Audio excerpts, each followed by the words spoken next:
Welcome everybody to Our Life. Today on Our Life, we're going to talk about a sensitive topic that most people do not want to talk about. They would like to avoid. But today we're going to take the mask off this topic. We're going to take this topic out of the box, get some clarity and some information, some very good information, so we'll know how to deal with this topic and not be embarrassed about this topic. This topic is mental health. Mental health is a very dear, near, sensitive, emotional topic that has been a part of my life since I was a child. So I will take off some of my masks today. But before we get started and I introduce you to my first guest from Pearls of Change, I want to give you a little fact information. Mental health. Mental health has been around since the 1800s. Most people back in the day would refer to someone with mental health as being demon possessed. And in all reality, they had a mental health issue. I'm going to give you some things on mental health: clinical depression, anxiety disorder, bipolar disorder, schizophrenic, PTSD. All these terms are terms over the years that we have all heard of. We've experienced a family member that has gone through this type of mental illness. Biological factors such as genes or brain chemistry, life experiences such as trauma, family history of mental health. This will all stem from that. Signs, just to give you a little information: pulling away from people and activities, eating and sleeping disorders, feeling numb and worthless, nothing matters, feeling helpless, hopeless, smoking, drinking, drugs, hearing voices, thoughts of harming yourself are all signs of mental illness. So when I return from my quick break, I will have Miss Glenda with me from Pearls of Change, and we're going to break down different signs and different illnesses of mental health so we can get some understanding and know how to help someone when they're in this situation instead of shunning them away because we're embarrassed. So we'll be right back.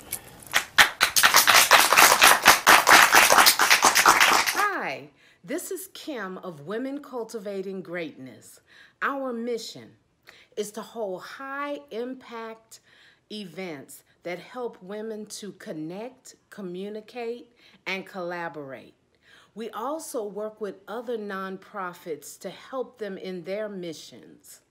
We will be this year creating more events and more things to help women.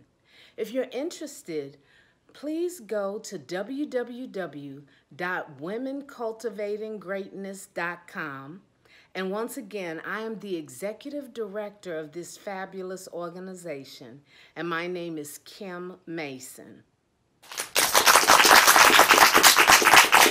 We're back now, and I would like for you guys to welcome my guest, Miss Glenda from Pearls of Change. She is not a visitor here. This is not her first time. She's been with me before for our Rebuilding Houston show, and we talked a little bit about mental health and how Houston going through Harvey, how that affected people that had their lives in order, and how in a matter of days most people went from living in a 3-bedroom home to living in hotels. And to this very day, unfortunately, some are still living in hotels. But I told Miss Glenda, you're going to come back and we're going to really talk about mental illness, and I'm probably going to cry, but I'm trying not to do that today. So please help me welcome Miss Glenda to the show. Thank you for being here again. Thank you so kindly for having me, Miss Kim. Thank you for having me. Let's break down different types of mental illness. Well, first, let's identify what a mental illness or mental disorder, should I say, is. A mental disorder is a significant clinical disturbance to one's cognition. And it can also alter your day-to-day activities, how you handle your normal stress-related activities or challenges that you would deal with on a day-to-day basis. Now, our mental health includes our physical, our emotions, how we engage others. So there's a key difference that we need to make sure that we can identify before we start talking about the different types of mental disorders. Okay, what are some early signs of depression? Okay, so depression for kids and adults. Kids and adults. Kids and adults, depending on the age, it can vary. So when we talk in terms of what to look for in an adult, it could be loss of appetite. It could be that individual, as you stated, pulling away from their loved ones or family members. With children, you will find, heavy sleeping, not wanting to engage their friends. And we all know with kids, socializing and socialization is something that's really important to them. So if you have a child that's like pulled away and not wanting to engage their friends on a normal basis and is sleeping more than normal, you definitely want to kind of, either get them into a psychiatrist or a psychotherapist to have someone. Not just ignore it. Right. Don't ignore it. Absolutely. Not just ignore it. What would you say are some tools to combat mental illness? Because people are, to this day, are still embarrassed about mental health. They shrug it under the rug. A lot of things that go on today in the world, it's not always mental illness, but it's so easy to tag mental illness onto that. And that bothers me because I come from a parent that stayed 6 years of my life in a mental institution. I went and visit my mother in a mental institution. So you can't just always, if someone decides to get up one morning and do something and just, oh, they had a mental problem. How do you know this?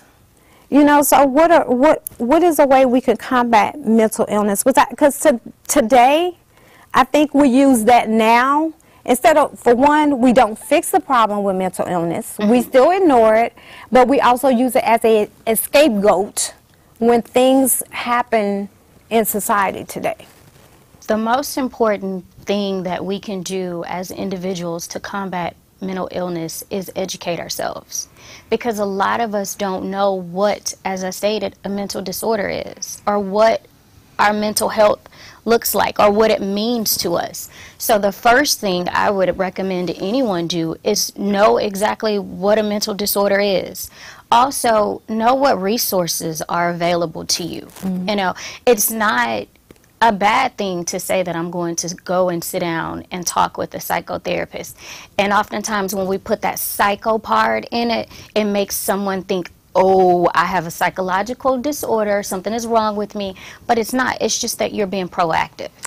And for our people, African American people, we will not go to a psychiatrist. That is absolutely correct. We will not go to a psychiatrist. We won't. And I'm going to take off one of my masks. Years ago, I have a family history of mental illness from my mom and other relatives. And I dealt with depression. I got stuck in a depressed state with the death of my sister. Then 8 months later, my best friend died the exact same way. And I was also going through life changes. So I got to the point where I did not want to do anything anymore. I went to church, but I actually sat in church and was like, why am I here? And I actually tried to commit suicide. I did try to be proactive, and I called the insurance mental health number on my insurance card, but they never called me back. Sure. And I ended up, church folks, excuse me, I love church folks, but sometimes church folks don't need to be in your business. So I was leery about going to one of the pastors, but I did. And he helped me. And the way I was back then versus how I am now, totally different person. Right. Totally different person. Don't get me wrong. I still will get down, but it's like now I kind of know how to deal with it. Right. And I'm not embarrassed to say, yes, I had to kind of seek help from somewhere. And we don't do that. Well, there is in our community, the African American community, we have something that we consider to be our spiritual help, but we also have to implement that clinical help that's needed. Most definitely. I would never say X out the spiritual aspect of it, because in my view, you know, this is my personal opinion, it goes hand in hand. Faith without works is dead. Yep. I'm a firm believer of that. And that works is you sitting down talking with someone that can help you make sense of what you were truly dealing with. You had 2 traumatic events that took place in your life within a suddenly, right, they within weren't an ill. 8 to 9 month time period. If you were to sit down with a psychotherapist or even a psychiatrist, they would probably diagnose you with post-traumatic stress disorder. That is when you have experienced a life-changing event that has caused you to be totally detached from what your sense of normalcy is, which brought about the depression. So when you have situations like that, life-changing situations, I would never recommend someone to try to tackle it by just, you know, trying to pray it away. Because yes, absolutely, prayer brings solace. You need help. You need Absolutely. outside help. But you need a clinical specialist, someone that has been trained to help you identify what it is that you're dealing with and incorporate those coping skills, those coping mechanisms that will help you truly heal. Who do you think mental illness targets more, men or women, and Well, age-wise? I would say it targets both men and women. Let me first say this: mental illness or mental disorders have no specific race. It has no creed. It has no gender.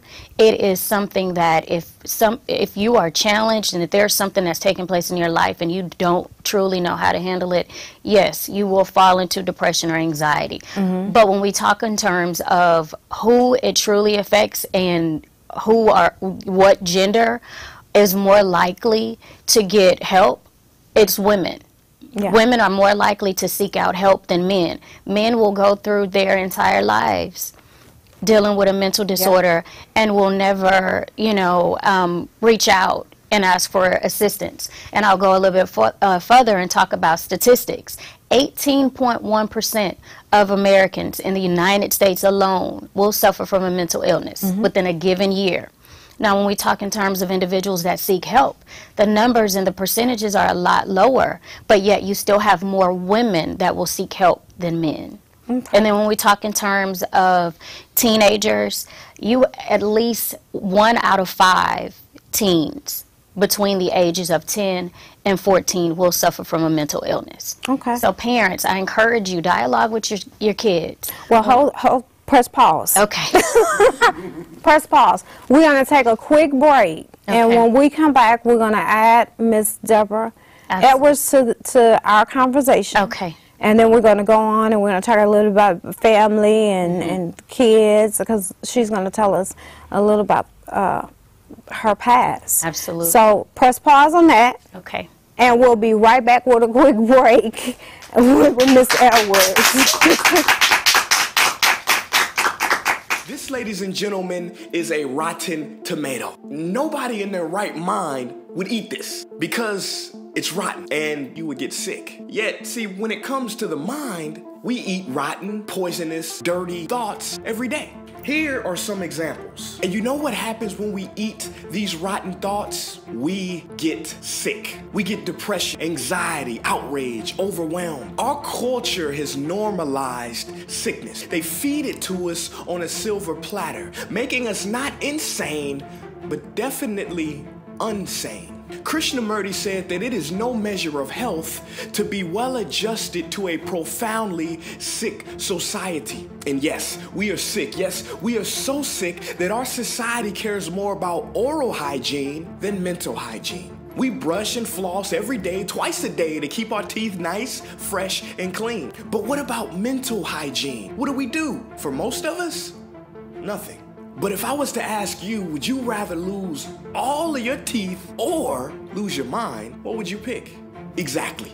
You would happily be a toothless if you can keep your mental health. Now, I'm not saying don't brush your teeth. I'm saying we need to start treating mental health like it's supposed to be treated. We are in dire need of mental health practices and support in our society. And if we don't, we will continue to see the devastation that we see today. John Milton said the mind is its own place. It can make a heaven out of hell or a hell out of heaven. Napoleon Hill once said that thoughts are things, and powerful things at that. Everything you see around you in your room right now was a thought first, before it existed in the physical form. The world is the mind. So if we're unhealthy here, what do we create? An unhealthy world out there. My message to government is not focusing on mental health and only changing laws is like putting a Band-Aid on a broken leg or trying to stop an overflowing sink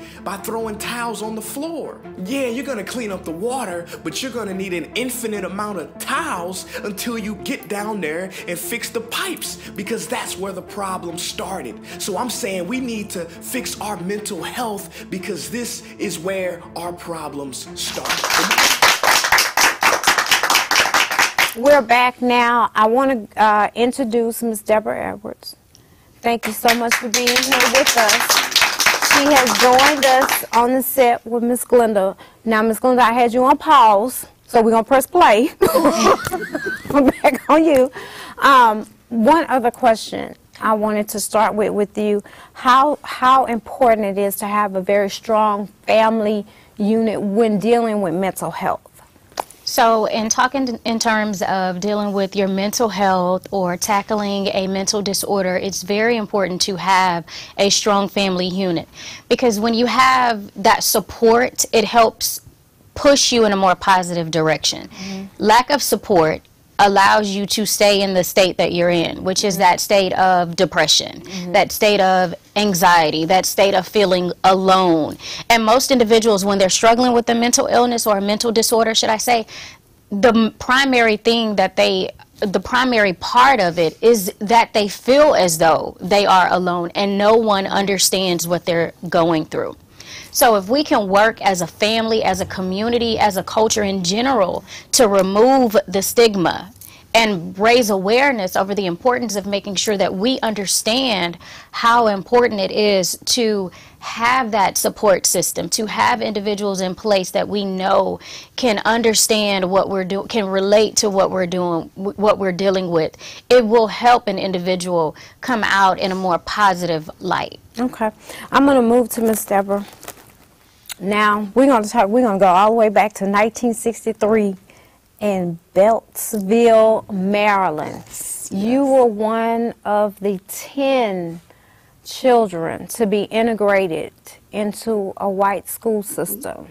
So that's why I wanted to start off with her about family, because you're a kid, so you probably understood a little bit about the world back then, but you didn't understand a lot.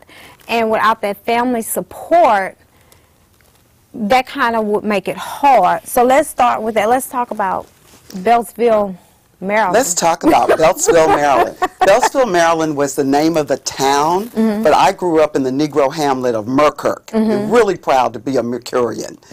In 1963, I was one of a group of children that integrated Beltsville Elementary. And it's very important that people understand we were not the first class. We were the third or fourth class. The importance of that is that, you know, when the first class came through, you know, nobody knew what to do. N-word, do this, that, and the third, and make them uncomfortable. That was what people generally did. But by the third class, they knew how to get into our heads. I came from a family of people that told me that when you go to this school, they're going to try to break you. But you've got to maintain, because if you don't, then you're doing this for some people you've never met before. And what they did to me at 6 years old, and I wish I had brought my picture of me when I was 6, because I was really cute. The teacher told me that I would never be anything other than somebody's maid or someone who would empty a chamber pot. Now, you're too young to know what a chamber pot is. No, I know what that is. Okay, well, that's good. I know what that is.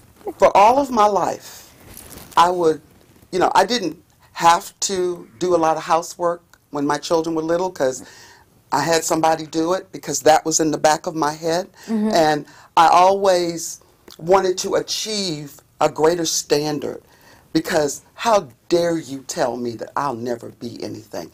But if you hear it enough, you'll believe it. Now, I went home to a group of people, to my church and what have you, and these people would tell me, baby, you're going to be everything in this world. You're going to make the world change. That was in my little 6-year-old brain. And more importantly than that, the one thing that they could not overlook in the first grade was I could read on the 5th grade level. Oh, wow. And so I was really the smartest little girl in the room. And I had greater life experiences than any of these children because my grandmother took me to the World's Fair in Quebec, Canada. Okay? I had been on Pan American Airlines and I was 6 years old.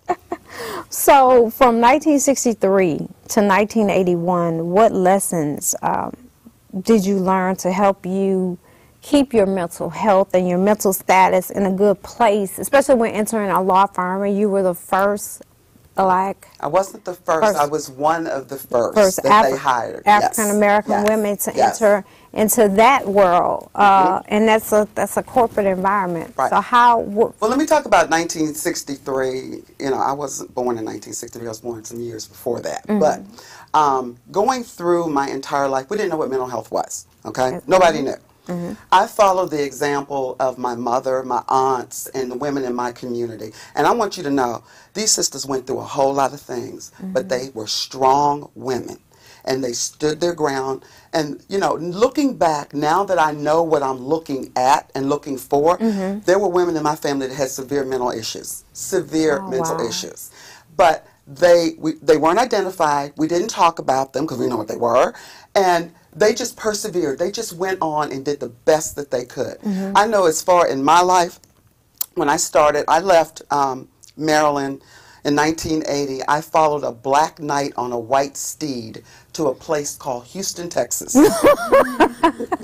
And when I got here, I was one of the first, people that were hired at a Tier 1 law firm. And it was very interesting because a lot of the partners didn't know how to deal with an African-American woman on a professional level, but because they had people working for them in their homes. I learned early on that what I needed to do, people make up their minds about you in 7 seconds. I was always well-groomed, makeup was perfect, hair was always dyed, fried, and laid to the side. And these people didn't like me. They never liked me. Didn't even have a reason either. Didn't have to. I'm pretty sure. I wasn't a follower, and I wasn't, if I didn't have this job, my grandmother always said a job and a man are like a bus. If you stand on the corner, there'll be another one around in 15 minutes. And I've always felt that that was true. But in my positions at work, what I did was, they didn't like me, but every single one of them, from that day to this, respect me. What I never did was fall in love with a job. Many people are validated by their jobs. I did a good job. I did a great job. I did a memorable job. But in here, I'm not in love with you because you can leave. And see, when you fall in, like you said, fall in love with the job, when you lose that job and you don't have anything else to stand on, some people will commit suicide. You are absolutely correct. Some people will commit suicide. I mean, over losing their job. Right. What I did was I directed my energies to educating my children. I was determined that my children at age 30 were not going to live with me. And since they only knew one lifestyle, that they had to live a certain lifestyle, so they needed to be educated. My husband and I worked very, very hard to see to it that they got a good education. They were placed in the right classes. My children should be here talking about being the only black boy in an algebra class. I mean, we went through that type thing. I focused my attentions on the children. My husband has done a lot of really substantive board work over the years. And my community has always been so important to me. And right now, at this age, I look back. I have my children, my husband, and my community. And these are the things that, you know, I hold on to that validate me as a human being, that keeps my sanity. And that's what I was just about to say. You didn't let the things you've been through from 1963 break your mental health down to the point where you could not get up. You kept getting up no matter how many times you were knocked down or they tried to knock you down. You kept getting up, and you didn't let that stuff, negative stuff, get in your head to where your mental status is. Let me say this about that. I come from a long line. There's a whole lot of people that died so that I could sit here today. Right. Yeah. There's a whole lot of people that died so I could live in that house up on the lake. Whole lot of people. I never forget those people. Right. I've never met them, but I never forget them. Right. Even now with my struggles with literacy is my baby. Our children don't know how to read in Houston, Texas, and I'm fighting everybody I can to implement programs so that these children, these babies that are so defenseless, they don't know, so that they can learn how to read. That is my deepest passion. Yeah, they, do kids even go to libraries anymore? Well, they should. Because I used to have to go to the library, especially like to do a report and stuff, and now with the internet and all that, kids, I don't think they go to libraries Well, that's not how you anymore, teach a child to read. No. It's a very simple process, and it can be implemented anywhere, and it usually is. Yeah, the generation is different. The generation is different, but the method is still the same. The generation is different. What words of encouragement would you have to another female that has not found the one thing to overpower depression? People will come to me and tell me things because they have faith in my knowledge. And the one thing that I tell anybody, if you're going through something, I went, and you know this as a psychotherapist, I had 9 negative life experiences in 11 months in 2010. In 2017, I had 7 in 8 weeks, I think it was. Wow. 7 negative life experiences where your life actually changed due to an event in 7 weeks. Okay, so I'm holding on and I'm trying to figure out what am I going to do next, okay? A lot of our people will try to pray their way out of things, okay? And prayer is a wonderful thing. I pray all the time. I pray 15 times a day probably. Yeah. But when I got to a point that I'm walking and my shoulders are heavy, and I know my shoulders are heavy, I picked up the phone and I called my psychotherapist. Yes, I have one. I've had her for 30 years. I love her to death. There you go. Okay? I am not embarrassed about that Shouldn't because be. when I need help, I ask for it. That's right. And the reason I go to a licensed clinical person is because she knows what's going on with me. 9 times out of 10, and I'm sure you can attest to this, that whatever is wrong with you as an adult happened in your childhood. And you need to go back to the childhood, slay those demons, and you will be a happy, healthy, and productive adult. Yep. You will be. And most people go through stuff as a child or a young adult, and they hide it. Yes. They put it in the box, like I was talking about earlier. They put it in the box, close the box, and throw the box in the closet. And then one day they explode. Well, And- if I may inject, Go ahead. as a child, they're really not taught to hide anything. They just don't know Right. what it is. Right. And, I mean, think in terms of having a 7-year-old run into you saying, oh, I'm depressed. Or, oh, I have anxiety. My heart is beating really fast, and I can't catch my breath. Well, what's going on? Oh, I'm anxious about this test that I'm getting ready to take. These are normal activities that could bring about anxiety for a 6 or 7-year-old. They don't know how to communicate that. So when we talk in terms of, yes, today in 2018, we are a little bit more abreast of what to look for when we talk, in terms of mental health and, you know, mental illnesses in general. But when we go back 20, 30 years ago, It wasn't. no, it's not talked about. So here it is. You have homes, parents today building foundation on brokenness. And it's not so much because they're in single family homes, because I'm a single mother. It has nothing to do with that. It's what's within them that they have not had an opportunity to heal. I tell everyone, when you heal the child within, the adult will really come out. That's exactly right. Yeah. Yeah. So it's important to be able to tune into what the things that transpired in your life as a child. Like as Miss Edwards stated, she had a team of individuals in place that when she came home from school on a daily basis that poured into her. You know, to remind her, you are strong, you are tenacious, you are all these quality things that even though you're walking out into society, they're telling you that you're not. I'm here in front of you reminding you that you are. Well, what about the children today or in our time that didn't have that? Here they are, they're hurt, they're searching, they don't know how to explain their pain. But again, the most important thing that we can do today is educate and embrace the fact that mental health is very prevalent. Very. And it's not just the African American community. No, it's every community. Yeah. Okay. Yeah. I want to thank Ms. Deborah, Ms. Glenda. Thank you both for being here. You're running for I am running can for you tell us about that before we wrap up y'all second. You run, I can't leave that out. I am running for a municipal utility district board seat in Town Lake in Cypress, Texas. The election is May 5th. Normally in a mud race, nobody even cares. You get 5 of your friends and you're in. Except this community is very, very connected and very astute, and it's like running for president. Oh my so God. I'm having to do a whole lot of work. And even with this mud race, I'm the only African American running. Not that I think that makes a difference, but it really does. I've been getting a lot of negative opinions and bullying and that type of thing. And I think they think that I'm paying it some attention, but I'm paying it what? No mind. No mind. How much? None whatsoever. We're mentally tough in this season, right? We are mentally tough, and more importantly than that, God doesn't make mistakes. No. If this doesn't work out, that means He's bringing me to something greater and higher. Absolutely. And whatever happens, I'm excited. Okay.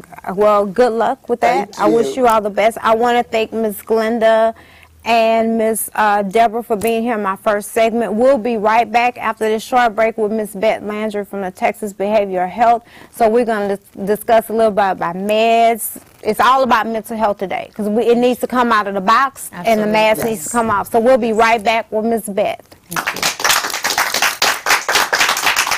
Imagine if every school taught classes on mindfulness or how to deal with rejection, anxiety, depression, or loneliness. And imagine if these classes were taught mandatory like science or social studies. I don't know when that's gonna happen, but I cannot end this video without giving you a simple mental health practice that you can do right now. And if you combine this technique with proper sleep, exercise, nutrition, sunlight, and good friends, you just might start floating off the ground. Now, I mention all these activities because, see, you can't talk about mental health without talking about brain health. And all of the activities that I just mentioned, according to John Medina in his book, Brain Rules, help to create a healthy, happy brain. Now, I call this technique the smiling, mindful breath. It combines 3 of the most powerful tools that we have available to us: smiling, mindfulness, and breathing. Number 1, smiling.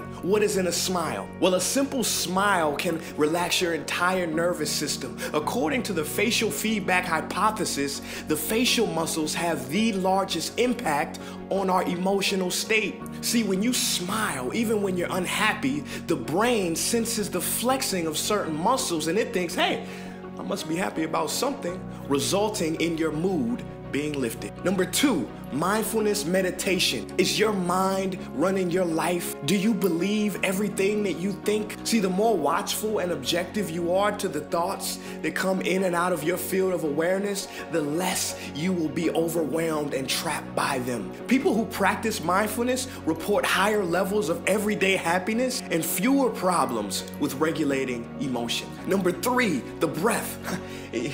You know, if you don't think the breath is important, go 5 minutes without breathing and see what happens. Just kidding, don't do that. See, your breath is your life force. When you breathe deeply, you send oxygen to your brain, resulting in your thinking becoming more clear. You fill your body with more vitality and you improve blood flow and overall health. Okay. We're back now, and I have Ms. Beth Landry with me from Texas Behavioral Health.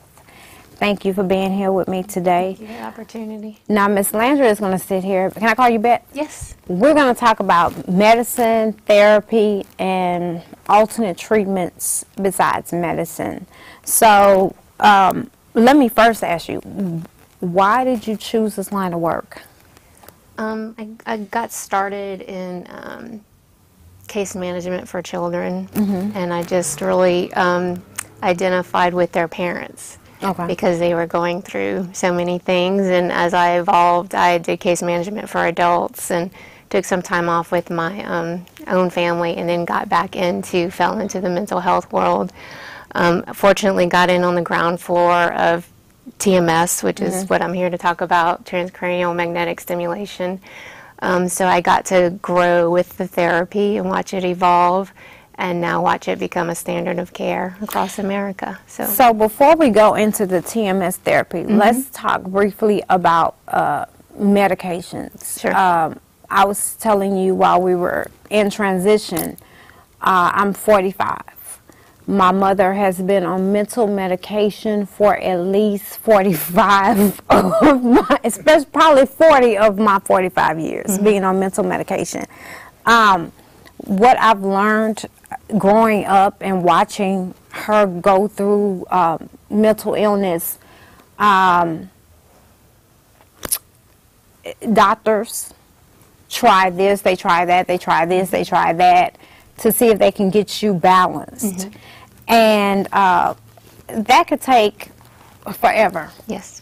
And while you're taking these medicines, they're normally causing some other side effect. Very much so. Because what I've heard lately, and I might be wrong, some mental medication will eventually cause dementia and things like that. And my mother, unfortunately, she has dementia now. So is medicine always the alternative? No. There are several treatment options now. For some people, yes. You know, that's between you and your psychiatrist. And of course, some people, medicine is life-saving. The therapy is definitely an option.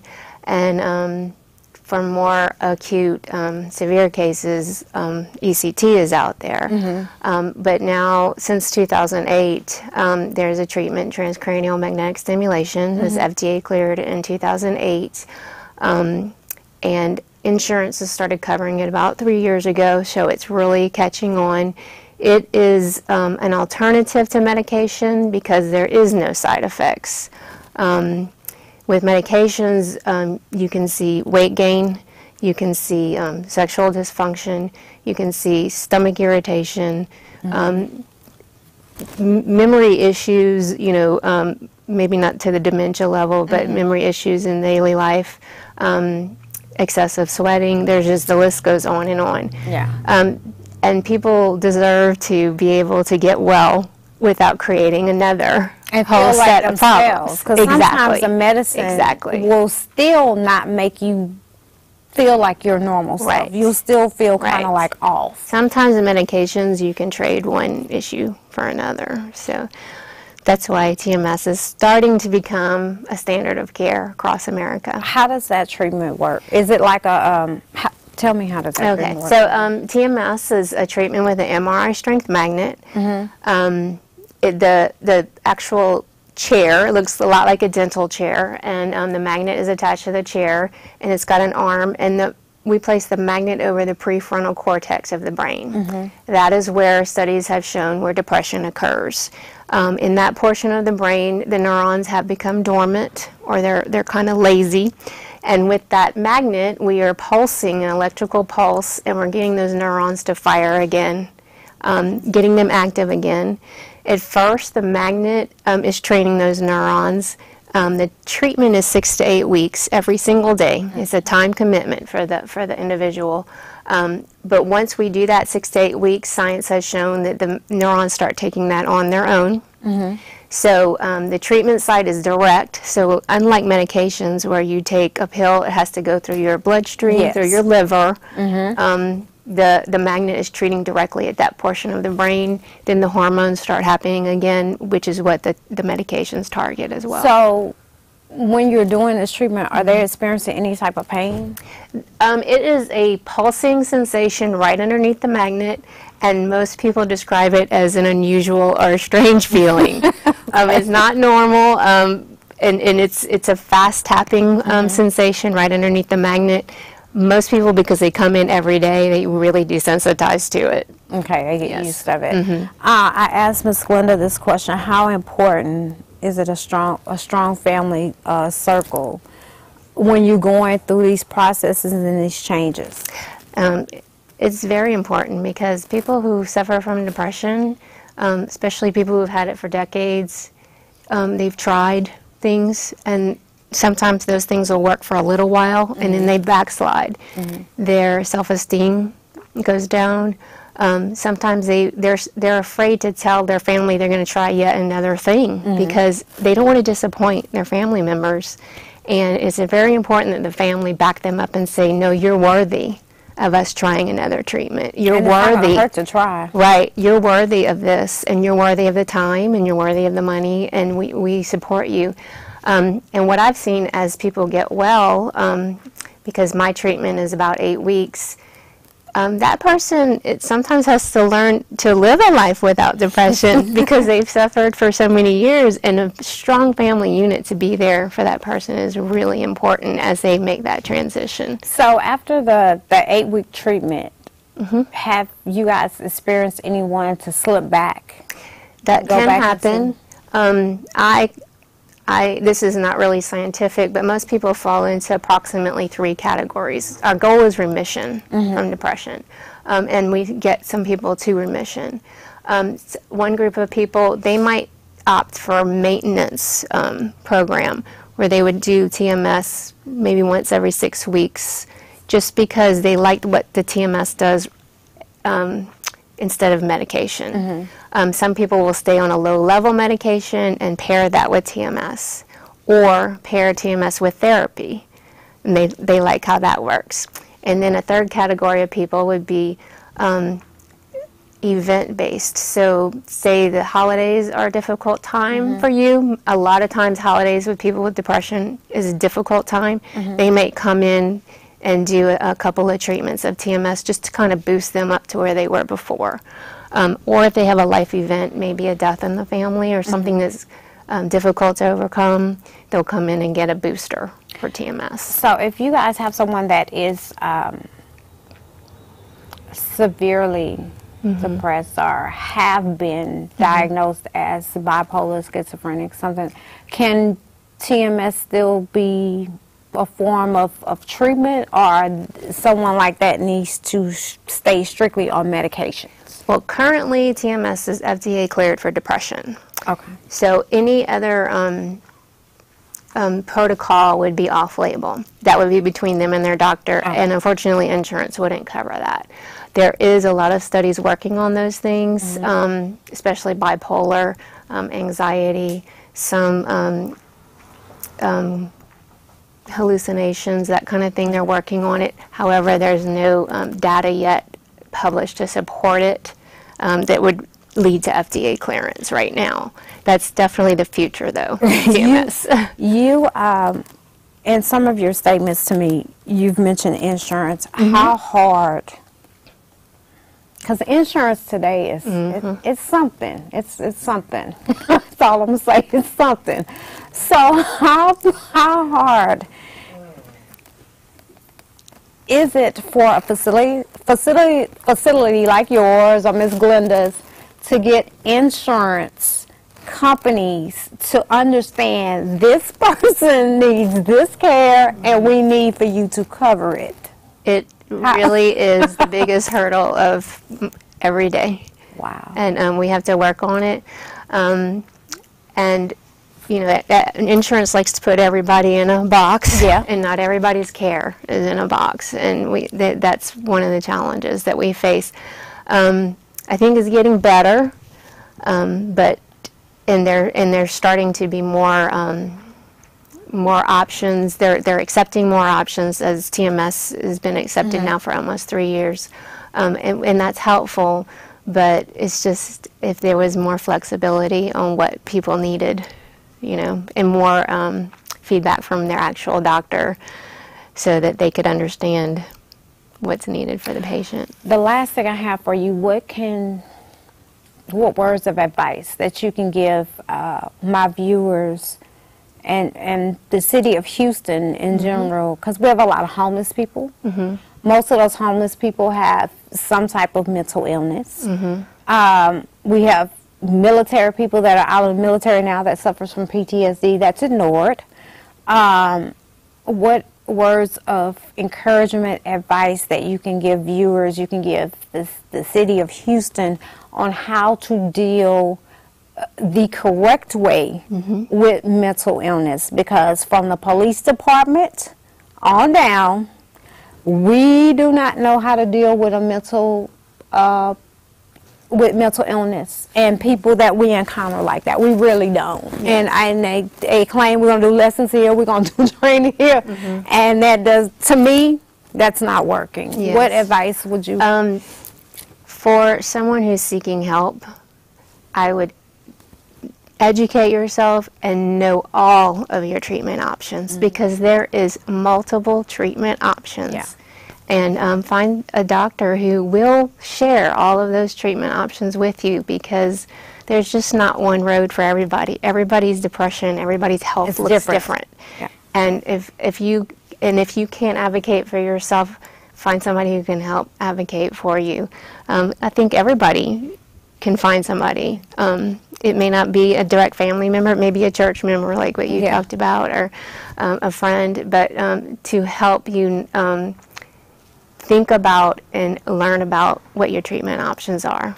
And there's a lot of hope out there. There is a lot of hope. Yeah. And the future is bringing, with TMS, we're in a world where in the next decade there's going to be some major options for people. And it's exciting. And it it's sounds out like there. it sounds like it will be a good program, because like I said, medicine causes different side effects. Right. And when you are a mental patient, especially when you have been placed into a mental facility, like my mother was, they try you with this, they try you with that, they try you with this. She would come home for visitations, and she still wasn't right until they got her on the right medication, and she went back to a normal life. Right. But I want to tell you, thank you so much for thank you. coming. I have to have you back, because mental health is something that's very dear to me. So I will always do something. I in really mental appreciate health. the opportunity. Thank you so very much. We'll be right back with my next guest, which is Miss Chris Bryant. So we'll be right back. Thank you. Okay, that's enough science. Now here's what you do. You can do this sitting in your car. You can do it in the morning after you finish brushing your teeth. Step number 1, close and relax your eyes. Now smile. Authentic, genuine smile. Big smile for about 15 seconds. It works even better if you picture somebody you love smiling at you and allow their smile to penetrate you. Step number 2, now relax your smile and begin to take deep, spacious breaths. Inhale as deeply as you can and exhale out as much air as you can. Push it and relax those shoulders. Step number 3, last step. Focus all of your attention on now, right now. Not the past, not the future. Focus all of your attention on now, on your breath. If thoughts start to pop up, that's fine. Just bring your attention back to your breath, gently observing the thoughts. That's it. Ladies and gentlemen, set your timer on your phone and do this for 1 minute every day. You cannot do this wrong. You cannot fail at this. Just do it. According to William and Mary professor Peter Vishton, your brain will alter its happiness ratio and you will find yourself happier. Now you may say, oh, just 1 minute, that's it. But see, what we're doing is we're building a habit. And pretty soon you're gonna do this without thinking. And the more you do this, the more you breathe, the more you are mindful, and the more you smile, the greater your mental health will be. We're back now, and I have with me Miss Chris Bryant. She's here with us. Thank you for being here with me today. Her company is Rated X, so we're going to talk about several things today with Ms. Bryant. So tell us first of all about Rated X. Rated X is a mental illness awareness and prevention event. It is basically my little baby that gave birth in 2017. It was my outlet. The reason I decided to do Rated X is because I was dealing with my mom as a caregiver.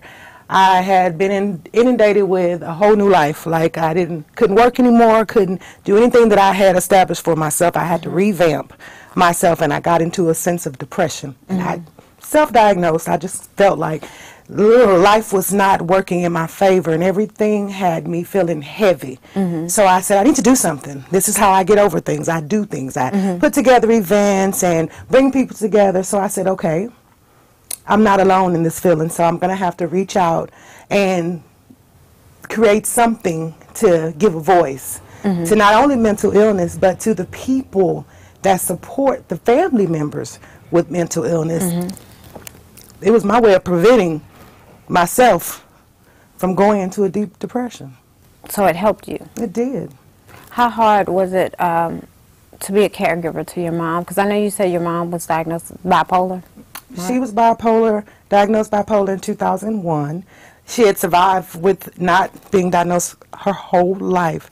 So when we found out that she's bipolar stage 2, so it's not as bad, it was a relief because it gave the family understanding to who she was and why she did was the certain way things. she was. Yeah, you know, she had always been the outsider, the black sheep of the family. And that's what we do in our community. We tend to ostracize and alienate people who are a little different. Oh, she's strange. Something wrong with her. Oh, We they give just them always say labels. crazy. Yeah, you know, when it's your mama, you don't say crazy. You just look at her and be like, something ain't right in the kitchen. But nonetheless, that's your parent. That's your provider. And you see them going through that. So you're grateful to know that there's a label that's not negative. There's an actual clinical diagnosis for what was going on with her. And that was great. We had good times. But it was the medications and the long-term use of medications that brought on her dementia. She was diagnosed in 2015 with acute diagnosis of early dementia. And I thought that just meant, you know, she was going to forget things and, you know, things are going to be a little different. But what that meant for her is that she could no longer care for herself. That meant that she was considered mentally incapacitated, which meant she was an adult child. And that meant that I became my parents' parent. That's what that meant. Basically. And that's a lot that will weigh you down. It did. It wore me out. I mean, I've gained about 20 of them pounds back, but I really had lost my body, my mind, my sense of self. I no longer was Krishan. I was Lisa's caregiver, my everything. I wasn't sleeping, I wasn't eating, my life became her needs. I stopped taking care of myself. I started taking care of her, and it's a reality, and I didn't know it because I'm putting on the mask, getting up, going out day to day, still being who I'm supposed to be, doing what I'm supposed to do, parenting my children the way I'm supposed to, you know, do that. Not realizing all the while I'm in a whirlwind down spiral called depression. I just didn't like to wake up anymore. I didn't want to get up in the mornings. I didn't want to be responsible. I didn't want it anymore. So I had to figure out how not to become like my mom, because that was my biggest concern, because I didn't want to have a mental illness. And so I started doing Rated X. I started seeking for psychotherapists because I had a bunch of friends. I had worked with them, so I started asking questions. I started reading. I started doing the research. How do I get over depression? Because I don't want to take medication. I didn't want to be like Mom. I didn't want to have to go through that. So I said there has to be ways of doing things, and that is where Rated X was born. Besides the talking to a psychiatrist, starting Rated X, what other tools did you have any other tools that you used to kind of focus yourself in a different direction away from that? I would say my focal point is service. I initiate myself in deep service whenever I'm feeling down, because you find when you're giving of yourself to others, you forget about how bad you feel a little bit. It helps. And then when you see other people that are in a situation that is greater than yours, it makes you kind of refocus your thought process. Because I may be woeing me about something that's really not that bad. It's really not as bad as I see it. So I put myself in positions of service. If you're helping someone and you're being there for others, it just makes it easier to go home and say, okay, it's okay that I don't feel perfect because I'm not supposed to, but I know that I'm doing things to help others, and that's helping me. So, you know, in the same sense, I'm helping others, but I'm helping myself by helping them. What words of encouragement would you give another female or anyone that's going through depression or that is a caregiver at this time to a parent or someone else in their family that has a mental illness? Seek resources. Build a team. You need a support system. It may not be your blood relatives, trust me.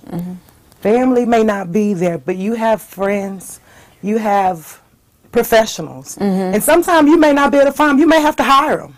Because I had to hire them. I had to get a team involved. I had to have someone to come in, give me 5 hours to just do me. You take care. You do Lisa. Because I need time to just do me. And that is what is most important, because you cannot pour from an empty cup. No. And you can't help nobody if you can't help yourself. No. So that's what you have to do. You have to build a good support system. Get a team around you, a team that gives you those positive affirmations, that recognizes when you're in that state of depression, that can tell you, hey, what's wrong? Let's talk about it. Communicate. That's the biggest key. When you talk about what don't feel so good, you find yourself healing. Yeah. As the words leave your mouth. It's a sense of healing, because when you hear yourself say, I don't feel so good, then you start asking yourself why. And when you start asking the questions, you start focusing on the resolutions. You find the answers. Well, before we wrap up, you have an event coming up on May 12th. So tell us about that. It's called Rated X Still. Yes, this year. It's Rated X. Rated X Still this year. Last year was Rated X. X out mental illness with healthy outlets. This year we're focusing on still, because that word has so many meanings. A, when you get into a state, you need to stop and be still so you can recognize. Because when you're still, you can actually see what's going on around you. Yeah. If you're steady moving in the hustle or bustle, you're missing it. Yeah. So that's why still is important. Then I say still because this is our second year doing it. And what that means is there is still people with depression, PTSD, bipolar. There are still people out here who are battling, and you are still not alone. Yeah. We're here for you, and that's what Rated X is about. We're here to prevent it, make awareness to it. Do you have a website or anything that we can go to about the event? I know about the event because I'm one of the guest speakers at the event. Me and Ms. Glenda will be there on May 12th, but can you tell us where the event will be, and if you have a website or something? The event goes live on Monday. I'll have the Eventbrite and everything going on. I'm waiting on my marketing person to give me that material, but it's going to go live Monday, Lord willing, and it's going to be on May 12th at Center Stage in Missouri City. If you go to Chris Bryant on Facebook, and Chris Bryant, that's K-R-I-S Bryant, on Facebook and Instagram, all the information is there. I've been running like every day or every week. I try to, publicize and let people know that we're doing it. And a lot of people that were there last year, are spreading the word about it. So just go to my platform, any social media, and I can definitely get you all the information. Well, I want to say thank you for being here with us, and we will take a break. I'll be right back, and we'll take a quick break.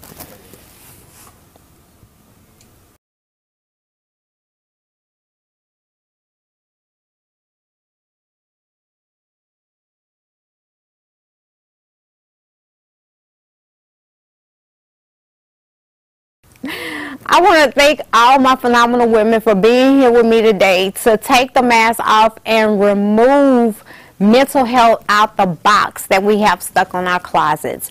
If you would like to get any information on our guests, please contact us at ourlifetvshow@gmail.com. I would like to also thank my viewing audience that will be viewing this show. Until next time, always empower and continue to remove your mask.